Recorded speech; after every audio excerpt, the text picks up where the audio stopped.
అందరికీ నమస్కారం అండి. Welcome back to our channel Samaha creations. ఇక ఈరోజు వీడియో ఏంటి అంటే, జీవితంలో ఒక మగవాడు ఏడ్చాడు అని అంటే దాని అర్థం ఏంటో తెలుసా? జీవితం ప్రశాంతంగా ఉండాలి అంటే దేన్ని ఎక్కువగా పట్టించుకోకూడదు. అలానే ఎవ్వరిని ఎక్కువగా పట్టించుకోకూడదు. అనుభవంతో చెబుతున్నాను వినండి. అర్థం చేసుకోండి. మీ మంచి కోసమే. మనం ఎలా బ్రతకాలో అనేది మనకున్న బాధ్యతలు, బాధలు, అనుభవాలే నేర్పిస్తాయి. మనకు ఎవరు నేర్పాల్సిన అవసరమే లేదు. అసలు జీవితం అంటేనే ఇష్టం ఉన్నా, లేకపోయినా గానీ బ్రతకాల్సిందే. జీవితం అంటే పూల పాన్పు కాదు. ఎప్పుడూ సంతోషమే కావాలి అనుకుంటే అస్సలు కుదరదు. బాధలను కూడా భరించడం నేర్చుకోవాలి. అలా భరించే వాళ్ళకే ఈ భూమి మీద బ్రతికే అర్హత ఉంటుందని తెలుసుకో. అంతేగాని పిరికి వాళ్ళకు కాదు. గుండ్రంగా తిరిగేదే భూమి, కాలేదే నిప్పు. పోరాడేవాడే మనిషి అని తెలుసుకో.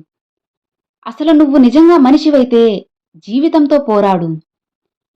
మనుషులతో కాదు. మీ బలాలని, అలానే మీ బలహీనతల్ని కూడా క్షుణ్ణంగా విశ్లేషించుకోండి. అప్పుడే మీరు విశ్వాసంతో ముందడుగు వేయగలరు. ధైర్యంగా ఉండండి. ఒక్కొక్కసారి మన జీవితం గురించి మనం తలుచుకుంటుంటే మనకే నవ్వొస్తూ ఉంటుంది. ఎందుకో తెలుసా?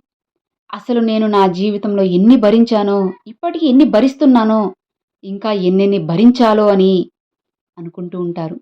నిజమే కదా? కానీ ఎన్ని మోసాలు, ఎన్ని గాయాలు తట్టుకోలేంతగా తగులుతున్నా పైకి నవ్వుతూ కనిపించేవాడే నిజమైన ధైర్యవంతుడు. గుర్తుపెట్టుకోండి. అవసరాలే మనిషిని నమ్మేలా చేస్తాయి. ఆ అవసరాలే మనుషుల్ని కలిసేలా చేస్తాయి.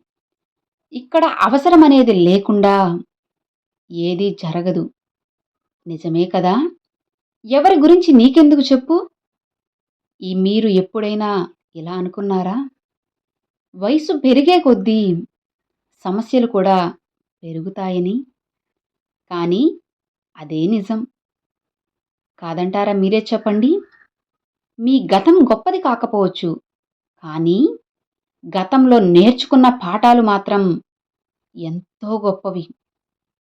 అవి మాత్రం ఎన్నడూ అస్సలు మర్చిపోవద్దు. ఒక్కోసారి తోడబుట్టిన వాళ్ళు కూడా నీ వాళ్ళు కాకపోవచ్చు. బాధపడకుండా ఎవ్వరూ కూడా బాగుపడలేరని తెలుసుకో. జాగ్రత్తగా ఉండండి. సమస్యల నుంచి వచ్చే బాధ కంటే చెప్పుకోవడానికి ఒక్కరు కూడా లేరు అనే బాధే మనల్ని ఎక్కువగా బాధిస్తుంది. కనికరం లేని వాళ్ళు అలాంటి మనుషుల మధ్య బ్రతుకుతున్నాం మనం. కానీ కాలానికి ఎవ్వరూ చుట్టం కాదు. కర్మకి కనికరమే ఉండదు. కొద్దిగా జాగ్రత్తగా ఉండండి. జీవికి మరణం మాత్రం తప్పదు. అప్పటి వరకు ఎలా ఉండాలో, ఇంకా నీ జీవితం నీ నిర్ణయం. అలానే నీ ఇష్టం. అర్థమైంది కదా? సమయం ఉన్నప్పుడు మనుషుల విలువ తెలియదు. విలువ తెలుసుకునేసరికి ఆ మనిషి మీ దగ్గర ఉండరు. ఆ సమయము మీ దగ్గర అస్సలు ఉండదు. అందుకే ఉన్నప్పుడే తెలుసుకోవాలి. మనిషి విలువ గుర్తించి విలువనివ్వండి. వారిని అర్థం చేసుకోండి. సమయాన్ని మనస్ఫూర్తిగా గడపండి. ఒకరిని కోల్పోయాను అనే బాధ జీవితంలో చాలా నొప్పిని కలగజేస్తుంది. నిజమే కదా? ఒక్కోసారి తెలియక చేసే తప్పులే మనల్ని ఎన్నో తెలుసుకునేలా చేస్తాయి. అవి జీవితంలో వచ్చే కష్టాలైనా, నష్టాలైనా, బాధలైనా సరే, ఇలా మనం జీవితంలో ఎన్నో తెలుసుకోగలం. అవి మనం తెలిసి చేసినా, తెలియక చేసినా కానీ జీవితంలో మనం ఎన్నో నేర్చుకోవచ్చు. కొంతమంది మనకి జీవితంలో ఎన్నో పాఠాలు కూడా నేర్పిస్తూ ఉంటారు. ఆ పాఠాల్ని మనం గుర్తుంచుకున్నట్లయితే జీవితం ఆనందంగా ఉంటుంది. గుర్తుపెట్టుకోండి. అసలు ఈ రోజుల్లో అప్పు ఇచ్చినా తిరిగి రాదు. అలానే ప్రేమ ఇచ్చినా అస్సలు తిరిగి రాదు. కాదంటారా మీరే చెప్పండి? విద్య నేర్చుకున్నాక గురువుని మర్చిపోకు. ధనం వచ్చాక మిత్రుల్ని మర్చిపోకు. భార్య వచ్చాక కన్న తల్లిదండ్రులను అస్సలు మరువకు. అలానే గౌరవం వచ్చాక గతాన్ని మర్చిపోకూడదు. అవసరం తీరాక సాయం చేసిన వారిని మర్చిపోకు. అర్థమైంది కదా? ఆడపిల్లకి పెళ్లి చేసే ముందు ఉన్నవాడా, లేనివాడా అని కాదు. అసలు మనసున్నవాడా, చెడు అలవాట్లు లేనివాడా అని చూడాలి. ఎందుకంటే సంపాదిస్తే డబ్బు వస్తుంది. అంతేకాని సంస్కారం రాదు. డబ్బు ఈరోజు ఉండొచ్చు, రేపు రావచ్చు. కాబట్టి డబ్బుకి మాత్రం ఎక్కువ విలువని ఇవ్వొద్దు.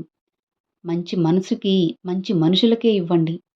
అప్పుడే మీ కూతురు అక్కడ సంతోషంగా, ఆనందంగా ఉండగలదు. గుర్తుపెట్టుకోండి.